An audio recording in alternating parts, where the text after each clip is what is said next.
नमस्कार दोस्तों, हमारे YouTube चैनल पीसीबी मास्टर में आपका स्वागत है।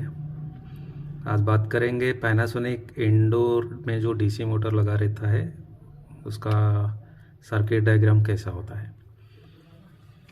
कुछ इस टाइप का जो पीसीबी रहता है, यहाँ पे डीसी मोटर का कनेक्टर दिया हुआ है, ये वाली कनेक्टर। तो इसका पूरा सर्किट डायग्राम कौन सा वायर में क्या लगेगा क्या नहीं, वो सब बात करते हैं। पहला तो कनेक्टर में अपना 300 वोल्ट वाइड रेंज वोल्ट आ जाएगा, 330 वोल्ट के करीब। दूसरा है ग्राउंड, ये दो डायरेक्ट अपना एसएमपीएस वाले मेन कैपेसिटर से मिल जाएगा। पीसीबी का ग्राउंड कॉमन होता है। तो तीसरा हम पिन के बारे में बात करेंगे, जो वीसीसी वोल्ट होता है 15 वोल्ट, जो मोटर को चलने के लिए चाहिए। वो 15 वोल्ट कहाँ से कैसा आएगा वो देखते हैं। 15 वोल्ट को यूज़ करने के लिए एसएमपीएस से सेपरेट 15 वोल्ट बना हुआ रहता है। जो एसएमपीएस आया हुआ डायोड है ये, उसके बाद एक कैपेसिटर लगा है और एक रेजिस्टेंस लगा हुआ है। ये पोलर कैपेसिटर है, डायोड के बाद जो लगती है कैपेसिटर। और उसको चलाने के लिए 15 वोल्ट देने के लिए ये 15 वोल्ट यहाँ पे आ गया और एक ऑप्टोकपलर यूज किया जाता है। जो ऑप्टोकपलर का एलईडी का लाइन है, एनोड रहता है 5 वोल्ट डायरेक्ट और कैथोड में एक 2003 आईसी के थ्रू नेगेटिव आता है। यहाँ पे एमसीयू यहाँ पे पल्स देगा और ये पल्स इस यहाँ पे आके ग्राउंड पास करके यहाँ पे आएगा एक 1K के रेजिस्टेंस के थ्रू। ये एलईडी जब एक्टिवेट होगा तब ये 15 वोल्ट कपलर का कलेक्टर से होके एमीटर में आएगा और दो पैरेलल में 2K का रेजिस्टेंस लगा हुआ है। ये जाके ये ट्रैक को ऑपरेट करेगा। ये 15 वोल्ट यहाँ से आके कलेक्टर से एमिटर होगा। जब ये एलईडी ग्लो करेगी तब ये 15 वोल्ट आएगा, कलेक्टर से होके एमिटर में जाएगा और ट्रैक लगी हुई है, ट्रैक का गेट को ऑपरेट करेगा। जब गेट एक्टिव होगा तब यही 15 वोल्ट 22 ओम के रेजिस्टेंस के थ्रू होके T1 से होके T2 में चला जाएगा और 15 वोल्ट अपना मोटर को मिल जाएगा। अगर गेट ऑपरेट नहीं होती है तो 15 वोल्ट वहाँ पे नहीं जाएगा, अपना सारे सर्किट ओके है तो भी ये 15 वोल्ट यहाँ पे नहीं जाएगा। अगर गेट ना ऑपरेट हो तो ये दोनों रेजिस्टेंस भी खराब हो सकता है, कपलर भी खराब हो सकता है, या पावर सप्लाई से भी 15 वोल्ट ना आए तो ये भी प्रॉब्लम हो सकती है। या तो ये वाली रेजिस्टेंस भी खराब हो सकता है या 2003 आईसी भी खराब हो सकता है। मतलब 15 वोल्ट पार कराने के लिए कपलर के साथ साथ एक ट्रैक की यूज किया गया है। 15 वोल्ट पहले कपलर पे आएगा और वैसे ही कपलर ऑन होगा, ये गेट को ऑपरेट करेगा और गेट ऑपरेट होने के बाद T1 से होके T2 में जाएगा 15 वोल्ट मोटर के लिए। अभी दूसरा कनेक्टर के बारे में हम देख लेते हैं, क्या है ये। 300 वोल्ट हो गया, ग्राउंड हो गया, 15 वोल्ट हो गया। अभी हम लेंगे 0 to 7 वोल्ट, जो BSP वोल्टेज इसका रहता है, जो वेरिएबल वोल्टेज होता है मोटर का स्पीड कंट्रोल करने के लिए। तो वो देखते हैं कैसा चलता है।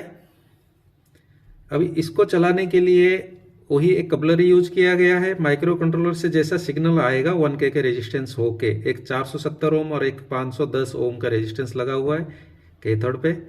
जब माइक्रो कंट्रोल सिग्नल देगा तो 5 वोल्ट पहले से ही है और ये एलईडी ग्लो करेगी। ये एलईडी ग्लो करने के बाद ये ट्रांजिस्टर एक्टिवेट हो जाएगा और ग्राउंड, ये यहाँ पे एक पीएनपी ट्रांजिस्टर लगा हुआ रहता है। पीएनपी ट्रांजिस्टर जो लगा हुआ रहेगा तो उसका बेस पे नेगेटिव चाहिए, तो ये नेगेटिव आएगा जब ये कपलर एक्टिवेट होगी। क्या कपलर एक्टिवेट होने के बाद ये नेगेटिव आके ट्रांजिस्टर ऑन करेगा पीएनपी ट्रांजिस्टर को, तब यहाँ पे 15 वोल्ट होगा। जो अपना ट्रैक लगा हुआ है वो ट्रैक, जब ट्रैक एक्टिव होने के बाद ही सारे फंक्शन होना है, तो ट्रैक एक्टिव रहेगा तब ये 15 वोल्ट यहाँ पे होगी।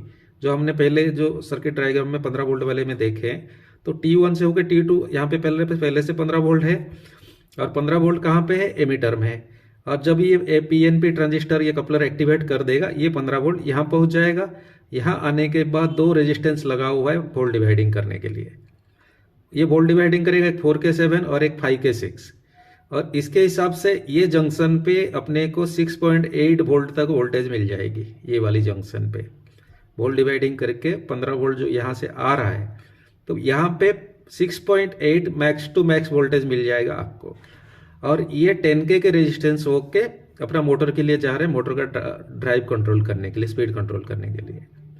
और ये अगर खराब होती है, कोई रेजिस्टेंस खराब हो जाती है, वोल्टेज ज़्यादा भी हो जाए, अगर वोल्टेज कम हो जाए तो स्पीड कम हो जाएगी, और वोल्टेज ज़्यादा हो जाएगा तो एरर आना शुरू हो जाएगा। तो ये दो रेजिस्टेंस भी खराब हो सकता है। और ये वोल्टेज नहीं मिल रहा है तो ट्रांजिस्टर भी खराब हो सकता है। ये वाली ट्रांजिस्टर, अगर सिर्फ यही वोल्टेज नहीं मिल रहा है तो ट्रांजिस्टर भी खराब हो सकता है या कपलर भी खराब हो सकता है। अगर कपलर खराब हो जाएगा, ये ड्राइव ही नहीं होगा, तो 15 वोल्ट यहाँ पहुँचेगा नहीं, तब वोल्टेज डिवाइडिंग भी नहीं होगा और मोटर नहीं चलेगा। तो हम इसमें ये चेक कर सकते हैं, रेजिस्टेंस चेक कर सकते हैं, और PNP ट्रांजिस्टर लगा हुआ है, SMD में रहती है, वो चेक कर सकते हैं, और कपलर चेक कर सकते हैं, कुछ रेजिस्टेंस यहाँ पे भी लगी हुई है। और ट्रैक तो हर सिचुएशन में ट्रैक आपका पहले ही ऑन होनी चाहिए। अगर ट्रैक ऑन नहीं है तो यहाँ पे ना 15 वोल्ट होगा, ना आपका फीडबैक का कोई काम करेगा, ना आपका ये VSP वोल्ट जो वेरिएबल वोल्टेज रहता है मोटर का स्पीड कंट्रोल करने के लिए, ये भी नहीं बनेगी। यानी हर सिचुएशन में आपका ट्रैक तो ऑन होना ही चाहिए। बाकी ट्रांजिस्टर और कपलर अपना काम करते हुए ये वोल्टेज यहाँ पे पहुँचा देंगे। लास्ट में बचता है हमारा एक ही पिन अभी बचता है,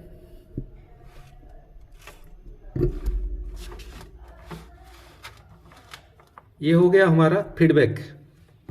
अभी हमने 300 वोल्ट तो पता है मेन कैपेसिटर से आ जाएगा, ग्राउंड मेन कैपेसिटर आ जाएगा, 15 वोल्ट हमने देख लिए, और 0 to 7 वोल्ट जो आता है ड्राइव वोल्टेज वो भी देख लिया। अभी फीडबैक है।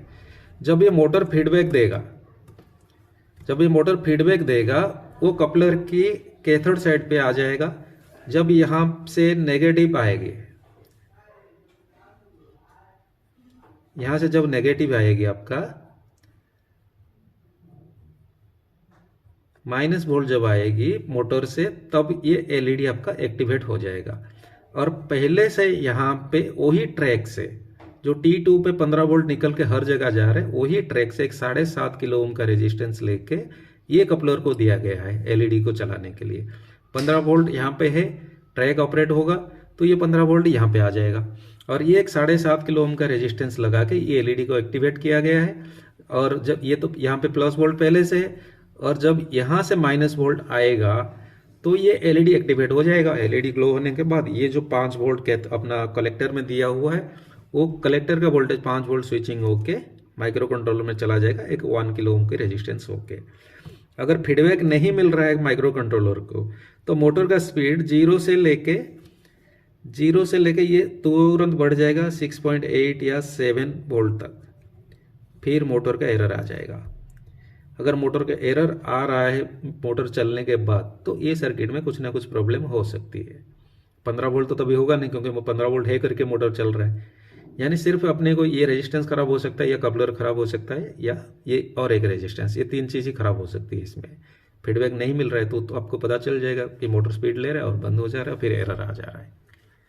Okay, thank you. वीडियो अच्छे लगे तो शेयर करिए, लाइक करिए और कमेंट करिए।